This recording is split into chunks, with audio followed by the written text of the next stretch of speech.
be talking about something, there's some confusion out there. We know that design indicates a designer, that there is an orchestrator behind this universe and everything in it. And when you bring the definition of God, who He is, it has to be simple. It can't be confusing. It can't have any ambiguity in it. And we have learned that this Creator has sent messengers throughout time, and they've all come with the same message. Submit to the one God. Worship Him alone. Your 2-year-old can understand that. It's very simple. When we come back, we're going to help clear up some of the confusion. Somehow this word Trinity got in the mix. Somehow the one God, some people try to split Him up like a pie. Make Him into 3, not 3, but 1. I'm already getting confused, and I think I can add. Now, when we come back, our intention is not to hurt anybody's feelings. Our intention is to clear up the confusion and to deliver the truth. So you don't want to go nowhere. We'll be right back to clear up the confusion. And we're back here on the Deen Show, and our guest today, Kemel, my brother and your brother. How are you? El Mekki. Alhamdulillah. How's it going? Alhamdulillah. Wa alaikum salam wa rahmatullahi wa barakatuh. You're back in Chicago. Loving it here. You've been here before? The weather's great. Yeah. Been here many times before. Yeah. So we've had you on the show before. People can go to thedeenshow.com. You have your own section there, and they can view some of the past shows that we've covered. Now, you heard me introduce the topic about the Creator, about the confusion. God is not the author of confusion. He makes things simple. Human beings make it complicated. So we want to kind of try to unravel things and bring things back to their pure state. We don't want to offend nobody. Great. We just want to deliver the truth. We're going to kick it off with this Trinity. What happened here? Where did this come from?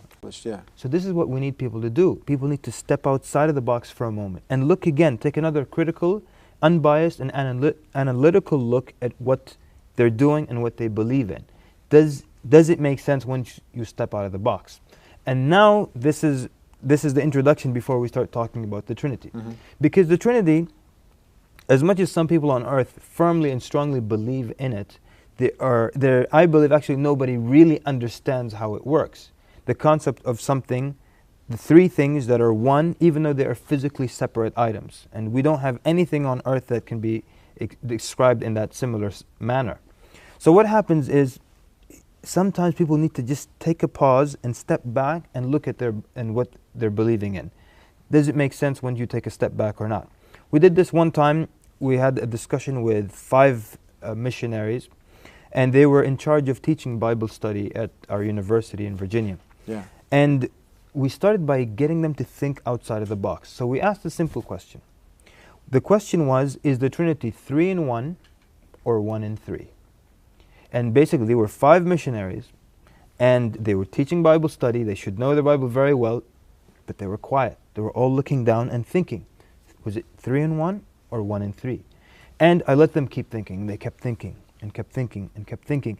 And in the end, I had to give them the answer. I said, obviously you believe it's 3 in 1, because if you say 1 in 3, you're admitting to worshiping 3 gods. Suddenly all of them start saying, yes, you're right, yes, absolutely, you're right. Expound on that for a second. How did you clarify this? How do they worship 3 gods if they said 1 and 3? Because if they say we worship one God who is in 3 different places, they're admitting to 1, 2, 3 different gods. The easier thing is to say there are 3 godheads, but they're all one. And then they unite as one. Yeah, if you end with the word 1, you still have one God. But if you end with the word 3, here you're ending in 3. Yeah. Yeah. But why would they know this? Most Christians know it's 3 in 1. Everyone knows this about Trinity, but they were thinking for so long because they never considered what 1 in 3 meant. They never thought of that. So that got them to step outside of the box. A second question we asked, again, got them to think about this in a way they never looked at it before. We asked them this, that there are 3 gods, God the Father. This is back when Jesus was on earth. So according to you, God the Son on earth, God the Spirit wherever the Spirit was. Then God the Son dies for 3 days. During those 3 days, how many gods were there? That would be Jesus, peace be upon him, the Son. So so when Jesus died for 3 days, the 3rd Godhead according to them, how many gods were there? So now you either have to say 2, because 3 minus 1 is 2, or you have to still insist on 1, which means 1 plus 1 plus 1 is 1, and 1 plus 1 is still 1. Yeah. Or you have to say 2. So this becomes a problem. So we asked them this question, and it was difficult for them to answer because they never considered that. What does that mean? And then some started to say, well, he went up somewhere else, but then the gospel said that he had died for 3 days, that he will be resurrected on the third day, and so on and so forth.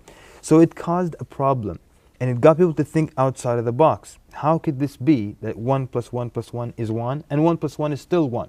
And as one person tried to be a little crafty, he said, well, 1 × 1 × 1 = 1. What do you say to this? Well, what we say to it is that when you're adding 3 different things, you don't multiply by 1. If I give you, 3 $100 bills, you're not going to say 1 × 1 × 1. That's $100 on the table. Because if that's the case, I want to do business with you, and I want to borrow a lot of money from you, and I'm going to give it back to you using your logic. See, we don't accept this kind of logic when it comes to things in this life. So why do we accept this kind of explanation when it applies to the Creator? You see? So then, I'll tell you another time, I sat down with someone, and he was a very honest man. I asked him very quickly, look, how does this Trinity thing work? And he was a very honest man. He said, look, nobody really knows how it works. He was actually a pastor, head of his church, and he said nobody really knows how it works.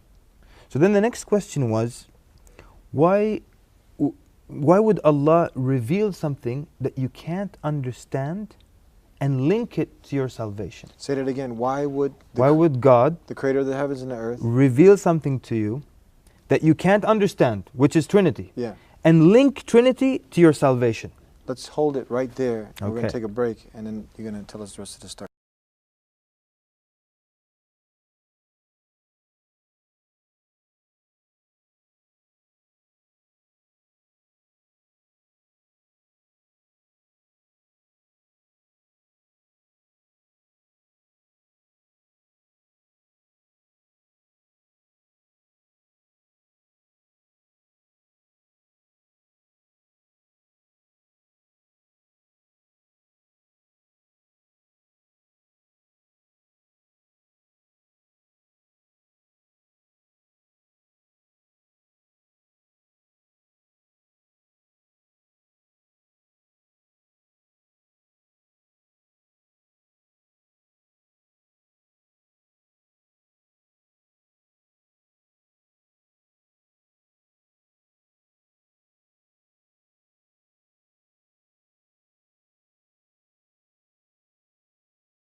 Here on the Deen Show, let's continue on right from where we left off. Why would the Creator of the heavens and earth, Allah, go ahead. Okay, and I just want to preface this by saying that I'm not trying to be insulting to anyone. I'm going to give you actual discussions that I've had with pastors and people who are like either they were missionaries or people who teach Bible study, or they were heads of churches. Real situations that happen with real people. These are real situations, not anything where we're trying to ridicule another faith, because in Islam we're commanded to obey, to respect all religions and respect the followers of all other faiths. So we're not trying to be funny here, not trying to make fun of anybody. This is an actual discussion that happened. I asked the man, he's the head of his church, okay, how does the Trinity thing work? He said, no one really knows how it works. So but yet believing in Trinity is linked to your salvation. So I asked him, why would God reveal something that you can't understand and then link it to your salvation? That's like me telling you, hey Eddie, you know what, I've got some funding for you so you can do your show and everything. It's $20,000, but you need to levitate in the air for half an hour. Doesn't make sense.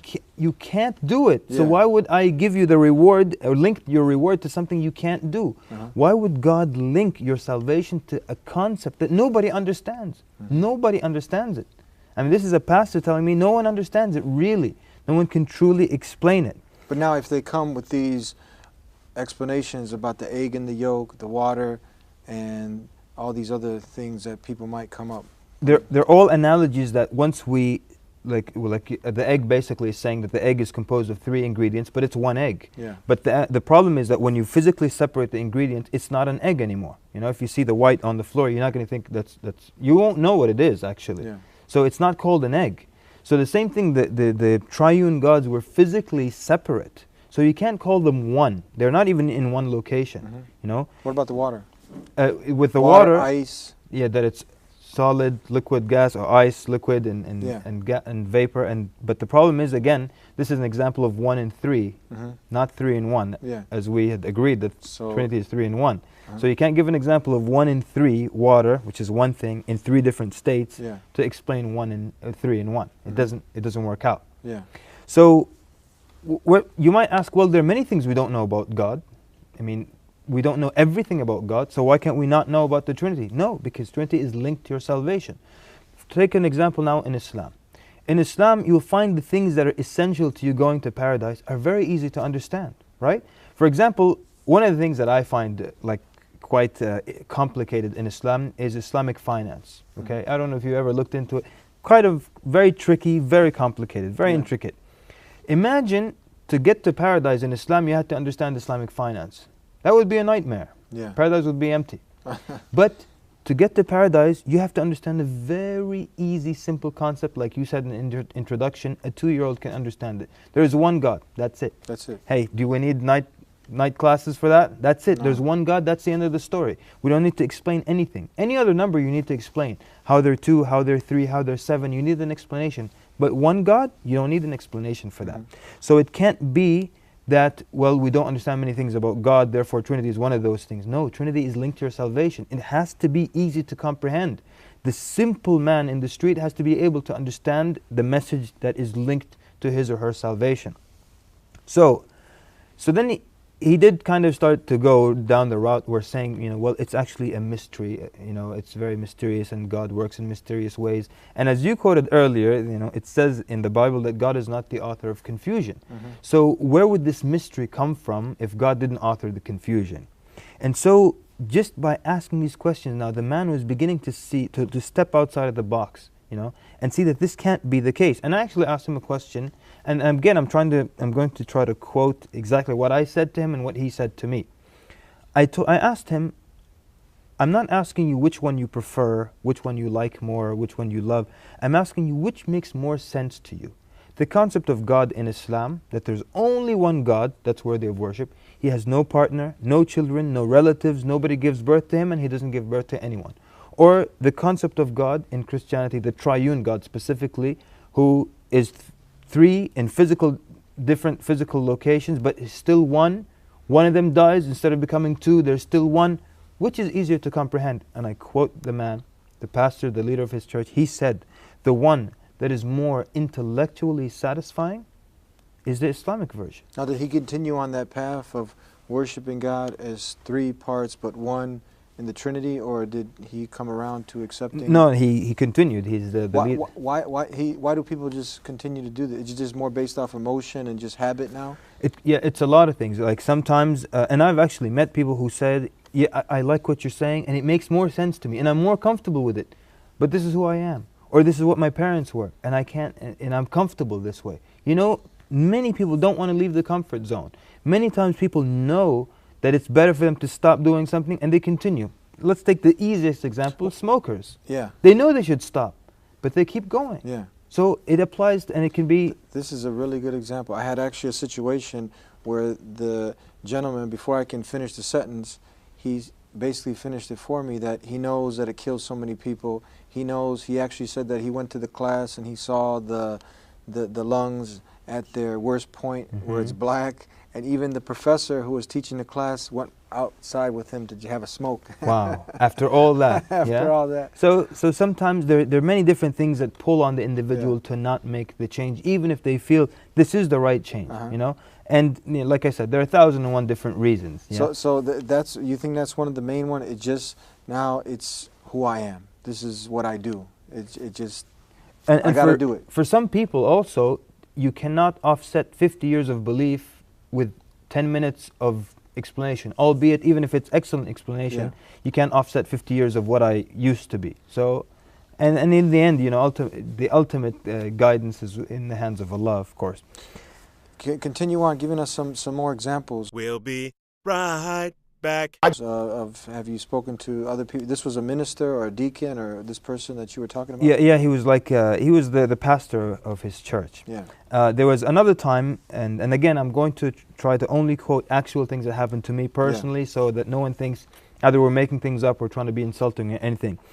One time, and this discussion happened over the radio. It was live on this show, and I called into the show, and a minister called into the show, and basically, my argument was that, you know, Jesus actually was not divine, was not a God. He never said he was. All right, he never said he was. And this is what we tell people: look, go buy the red letter Bible. You're familiar with that? Yes. It's a regular Bible, but everything spoken by Jesus is in red ink. Okay, go buy it. It's not very expensive. Just go buy the red letter Bible. Come home, read the letters in red only. You're saying this on the radio show now? Yes, I said this on the radio show, and I'm saying it right now to the viewers. Go and read the red letters only, what Jesus said, and just close the book. Don't look at what anybody else said. Do you walk away with Jesus telling you, I'm God, you need to worship me, I'm divine? You don't. You only get that message from other people hinting towards it or explicitly saying it. But when you look at the message of Jesus, the Jews sent priests and Levites to him, or when they asked him, you know, what is the first commandment? He repeated word for word what Moses said before him. Hear, O Israel, the Lord our God is one Lord. Does he ever once say, people, you need to bow down, kneel and worship me? He said, and worship the Father who is in heaven. The woman called him good teacher. He says, why do you call me good? It is only the Father who is good. So many times he'll say, my Father who has sent me. Go to Bible.com and look for those words. Sent, my Father sent me. And see how many times he says, I was sent, just like all the prophets that were sent with a message. He gave many lectures, speeches, he preached the Sermon on the Mount, many of these famous speeches, and he taught in people's homes, along the roadsides. How come not once does he clearly say, listen people, clearly and explicitly, I am God, you need to worship me, I'm the third Godhead. What do we have today, Eddie? We have hints to the triune God. We have things that say, well, this is an indication that Jesus was God. But look, that's not acceptable. Let's be realistic now. What about the word Trinity? Is it in the Bible? No, the word Trinity is not in the Bible. But I'm willing to let that argument slide, okay? They might say, well, the word Trinity is not in the Bible, but there are hints to the Trinity. Look, a hint is not acceptable. Suppose now I give you a book, all right, that says, you know, learn French in 30 days. You read the whole book, there's nothing about French. Does that make sense to you? The cover says French. Yeah. You read the whole thing, there's nothing about French. If Jesus was the Son of God, sent to die for people's sins, and he should be worshipped, he would have made that message very, very clear. There's no way that you would sit with him and listen to his lectures and not walk away with that message very clearly. Yeah. You think he would hint to that? So yeah, it doesn't make sense. If you're dying now and you need someone to save you, you're not going to hint that you need help. You're going to scream out help. Definitely. It doesn't make sense. And the guy who's there, the lifeguard or the coast guard, he's not going to hint that he's some fisherman. He's going to say, look, we're here and this is our job to help you. So he wouldn't hint. With all these sermons, he's just hinting to Trinity. That's not acceptable. And this is salvation. This is our most important message. The most important thing. The most important message can't be a hint. Can't be vague. It can't be vague and it can't be a mystery. And so that's what we were saying, that it cannot be that you look throughout the whole Bible, not once, and underline the words clearly and explicitly, does Jesus say, look, I need to be worshipped, I'm the third Godhead. So what do we have? Hints towards something of the divinity of Jesus. But like I said, hints are not acceptable. So you have things like, I am the Word, or I and the Father are one, or in the beginning, or there are three that bear record in heaven, like this is in the beginning of the Gospel of John, which the footnote tells you was added in the 16th century. So this is a lot of times people use, well, there are three that bear record in heaven, but this was added. You look at the footnotes; it's not a secret. It was added later on. I mean, quite recently, actually. So it can't be that the most important message is never clearly spoken about. It's just impossible. There's not a textbook on earth that says on the cover, this is what I'm about, and you read the whole thing, you can't find it clearly. It has to be clear. Now, how do you we won't go into specifics because we don't have that much time, but for the people who will come adamantly and passionately and full of emotion and zeal, and they'll quote half a dozen verses, and they'll try to justify the Trinity. It's so interesting, really, that as much, whatever is quoted, you can quote something similar, a similar like passage or description about someone besides Jesus. But here they won't take it literally. For example, John 3:16, right? The God, or Jesus being God's only begotten Son, very popular verse. So the word begotten here is what sets him apart from anyone else, because the believers are children of God, right? According to the Gospel of John. But here, the begotten Son is what makes him separate and apart from everyone else. Yeah. But we have in Psalms chapter 2, verse 6, God speaks directly to David, and he says, "You are my son. This day I have begotten thee."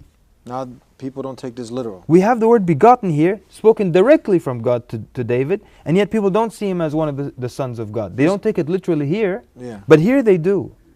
But that's not fair, and that's not how it works. This is a really good example. I mean, what do you say to this now? What is the excuse that someone will give you why they take it literally for Jesus, peace be upon him, but here they don't? Because what they do is they try to attach it to other things that were said by Jesus. Going back to the story of the minister that called in on the show, he said, Jesus clearly said, "I am God," because Jesus said, "I am the Word." And so everyone was quiet. So then he had to explain how this means I'm God. He says, when you go to Genesis, so now this is 900 pages earlier in the Old Testament. So you got to somehow link it. So you got to go all the way back to the Old Testament, to Genesis, the first book. Then it says, in the beginning was the Word, and the Word was with God. And Jesus now said, "I am the Word." That means that's him. He was with God. So then I asked him a question. I said, listen. And again, I'm telling you exactly what I told the man. I said, I'm going to take the Bible right now and go out into the street and talk to people who are Christian. Okay? And maybe they're not very knowledgeable about the Bible or well-versed, but I'm going to open it to that page and show everyone in the street, look, Jesus said, "I am the Word." What do you get from that? What do you think the average person in the street will understand from "I am the Word"? Oh, that means Jesus was the third Godhead and he needs to be worshipped. You can't get all that information from this until you make the 900-page jump to the beginning and force it into that link. Force it. Force it. And that's why when you tell them David was a begotten Son of God, they don't link it, but they forced any other link because the mindset is to believe, the frame of mind is that Jesus was the begotten Son of God. So even if there's something hinting to anything, they will look at it that way. For example, where it says, "I and the Father are one." Now, what does that mean? One in purpose or one literally? Obviously it's not literal because the Father's in the heavens and he was on earth. So what does it mean? Or when he says, "There's no way to the Father except through me." As a Muslim, that makes perfect sense to you. Yeah. Jesus said the only way to the Father is through me. It makes perfect sense. If God sent a prophet to earth to guide you, are you going to bypass him and find your way to God? No. And bypass that prophet? It's got to be through him. Yeah. He was sent to guide you. That's all it means. But when you're in the mindset of believing Jesus was the Son of God, everything that hints to it, you will take it as such. Tell us now, we had said earlier that we want to deliver the truth. We're not trying to step on no toes, hurt nobody's feelings. Now that somebody is being sincere, open-minded, humble-hearted, and they say, you know what, this man makes sense. He looks at his wife, the wife looks at the husband and say, hey, this is making sense. What do they do now? Deliver. But you know what? Where do they go from here? Talk to us, deliver the true concept of God and some advice to him. Excellent. First of all, I do want to say that the message of one God is extremely consistent throughout the Bible, Old and New Testament included. In the Old Testament, so many times he will talk about, or God will warn people of taking others in worship besides him. All the prophets would tell people to worship one God only. And God, in the Old Testament, says, "I am your Lord, besides me there is no God." Suddenly, in the New Testament, we discover that there are three, supposedly. Now this actually is a jump and a diversion from what we have learned. We've been learning all these thousands of years of the prophets saying, there's one God only, there's no other God, the Lord your God is one Lord. Suddenly we hear three. But then Jesus himself didn't say there's three. He said, worship the Father. He said, worship God. He tells people to worship God. He said there's only one Lord. Same thing that Moses said before him. So what happens now is you're starting to see the consistent message of all the prophets sent by God, the consistent message of Jesus. Read the red letters, don't take my word for it. And this is the message of the prophet that came after Jesus as well, the Prophet Muhammad ﷺ in Arabia, who also came and called people to worship only one God, who has no partner, who has no children, who has no relatives or anything of that sort. Nobody gives birth to him and he does not give birth. And also didn't change the basic message of the 10 Commandments, and everything stays consistent. So you're actually following what would be the true message of Jesus by accepting the message of his brother and Prophet Muhammad sallallahu alaihi wasallam. Thank you very much for being khair. with us and helping to make these things very clear. My It's pleasure. very simple, one God. And we cleared up the confusion about the Trinity. It's nowhere in the Bible, none of the messengers taught it, neither did Jesus, peace be upon him, who is so beloved to our hearts. He is a mighty messenger. He's not a son of God, he's not God, but he is one who taught the people the same way Moses did and Abraham and the last and final messenger sent to mankind. They taught the same message. Submit to the one God. Submit your entire self to his will, not your will. In simple English, do what God wants you to do on his terms.